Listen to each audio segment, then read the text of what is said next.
We have a round cylindrical conductor and resistivity of which is varying with the distance from the axis. So rho is alpha by r square. It's decreasing as you go towards the edge. We need to find resistance per unit length of this conductor and the electric field through it, due to which a current I flows through it. So let us find the resistance first, and we are going to use our formula rho L by A. So we need resistivity to be constant in order to do that. So that will happen if we take element at a distance of r and a cylindrical element. So now on this element resistivity is constant and its value is alpha by r square. So we can find the resistance for this 1 meter of this cylindrical shell, and then we will integrate to find the total resistance of this.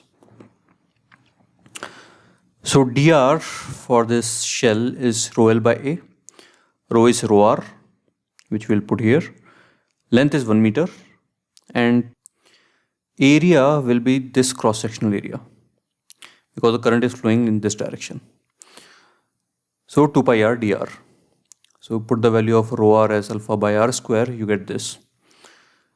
Now this cylindrical shell is in parallel with all the other shells. So the resistance is going to be parallel. So we are going to write 1 upon r equivalent is equal to integral of 1 by dr. So you can think of this as 1 by dr1 plus 1 by dr2 plus 1 by dr3, and all such resistances are in parallel. So that is equal to 1 by r equivalent. So I written also all element cylindrical shell shaped resistances are in parallel, therefore this.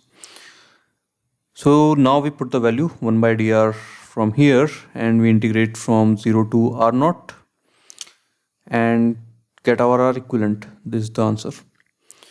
Now second part, we need to find the electric field if I current flows through it. So we have already found the resistance. So resistance into I will give the voltage across these two plates, which is equal to electric field into distance. So we can find electric field that way. So electric field into distance, that is V, which is equal to I into R equivalent. So this gives E is equal to I R equivalent by D, and D per unit length we were calculating. So D here is 1 meter and I is given in the problem. R equivalent will put from here and our answer will be 2 pi alpha I by S square.